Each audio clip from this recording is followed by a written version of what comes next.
Besprechungseinladungen für Microsoft Teams lassen sich auch direkt aus Outlook heraus erstellen. Wie das geht und welche Vor- und Nachteile das hat, das erfahrt ihr hier. Hallo und herzlich willkommen zu den Tipps und Tricks rund um die optimale Nutzung digitaler Technik. Mein Name ist Arno Burger. Um in Microsoft Outlook eine Teams-Besprechung zu erstellen, braucht ihr eine Internetverbindung. Ansonsten ist es ganz ähnlich wie eine normale Besprechung. Ihr klickt hier auf Neue Teams-Besprechung. Damit wird eine Standardbesprechung von Outlook angelegt mit dem Unterschied, dass hier jetzt noch zwei Knöpfe mit dabei sind, dass hier beim Ort schon Microsoft Teams Besprechung steht, hier unten ein Link für diese Besprechung ist und es auch noch Besprechungsoptionen und weitere Infos gibt. Wie ihr Teilnehmer einladet, wie ihr Räume dazu bucht, falls das notwendig ist, das erfahrt ihr alles in dem Grundlagenvideo, das ich zur Besprechungseinladung in Outlook gemacht habe. Das ist in der Infokarte verlinkt. Wenn ihr jetzt also hier eine Besprechung eingebt, dann schreibt ihr ganz normalen Titel rein, sucht euch die Personen aus und dann habt ihr die Möglichkeit, hier noch Besprechungsoptionen festzulegen.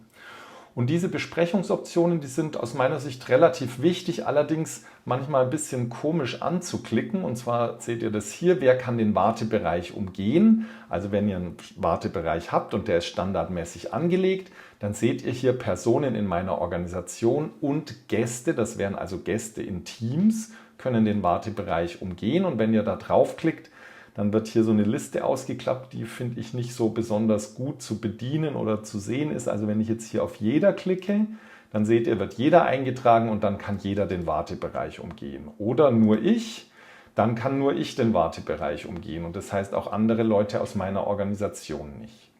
Wenn ihr den Wartebereich ganz ausschalten wollt, dann ist es dieses Häkchen Anrufer den Wartebereich immer umgehen lassen. Ja, das wäre jeder.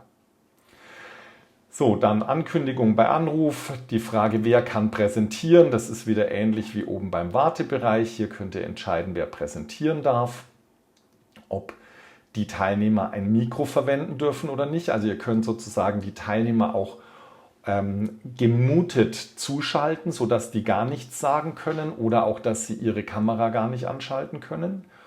Und ihr könnt hier entscheiden, ob ihr automatisch aufzeichnet. Das ist allerdings eine Datenschutzfrage und das solltet ihr intern gut abstimmen, bevor ihr so ein Häkchen setzt.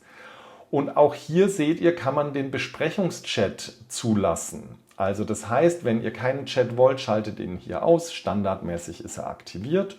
Und dasselbe gilt für die Reaktionen, also Daumen hoch oder Herzchen oder was auch immer. Card-Beschriftung bereitstellen ist, wenn ihr Untertitel, also eine transkribierte Mitschrift dessen, was gesprochen wird, nicht von Microsoft, sondern von einem anderen Anbieter wollt, dann bekommt ihr damit den Link, den ihr dann in die API des Anbieters eingeben müsst. Also für die meisten von uns wahrscheinlich nicht interessant. Wenn ihr das fertig eingegeben habt, müsst ihr unter Umständen noch ein bisschen nach unten blättern. Das Speichern übersieht man relativ leicht. Diese Besprechungsoptionen, die wir jetzt hier oben ausgewählt haben, entsprechen diesen Besprechungsoptionen mit dem Unterschied, dass hier die Besprechungsoptionen im Browser aufgerufen werden. Aber im Prinzip sind das dieselben, es gibt hier keinen Unterschied. So, ich habe die Besprechungsanfrage jetzt fertig ausgefüllt. Ich schicke die noch weg und damit wird die hier am 24. in meinen Kalender eingetragen. Und wenn ich mal zu Teams wechsle, dann seht ihr, dass hier im Teams-Kalender jetzt am 24. diese Besprechung auch eingetragen ist. Es wäre im Prinzip ganz ähnlich, wie wenn ich hier auf Neue Besprechung klicke, das hier ausfülle und es dann wegschicke. Der Hauptvorteil in Outlook, also die Besprechungseinladung mit Outlook statt mit Teams zu machen, ist, dass ihr ja in der Besprechung über die Nachverfolgung sehen könnt, dass zum Beispiel hier jemand zugesagt hat. Was man hier aber nicht sieht und was man in Teams auch nicht sieht, ist das, was im Posteingang gelandet ist, nämlich die Zusage, in der hier noch ein Text steht. Und wenn ihr die Besprechungseinladung aus Teams heraus verschickt und nicht aus Outlook, dann erfahrt ihr diese Information nicht. Ihr seht in Teams in der Besprechung hier, dass der Arno Burger angenommen hat. Ihr seht hier aber nicht, was er dazu geschrieben hat. und ihr bekommt auch keine Mail, die dann in Outlook landet. Also der Vorteil der Outlook-Besprechung ist, dass ihr dort den dazu geschriebenen Text auch erfahrt und das in Teams nicht der Fall ist. Allerdings gibt es auch einen großen Nachteil der Besprechungseinladung aus Outlook. Ihr habt nämlich keine Möglichkeit, so wie hier in Teams über neue Besprechung, hier einen Kanal hinzuzufügen. Das heißt, es gibt, wenn ihr aus Outlook heraus eine Microsoft Teams Besprechung anlegt, keine Möglichkeit, eine Kanalbesprechung zu machen. Und das hat einmal die Auswirkung, dass alle Dokumente und die Aufzeichnung, die ihr vielleicht im Rahmen der Besprechung erstellt, in dem OneDrive des Organisators landen und damit dort mit den entsprechenden Berechtigungen versehen sind. Und das hat aus meiner Erfahrung große Nachteile, wenn man in einem Team Besprechungen durchführen möchte. Also wenn es eine Kanalbesprechung werden soll, dann nehmt ihr Microsoft Teams. Wenn es keine Kanalbesprechung sein muss, dann könnt ihr Outlook zum Einladen verwenden. Zum Schluss möchte ich euch noch eine Einstellung in Outlook zeigen, die für euch vielleicht hilfreich ist.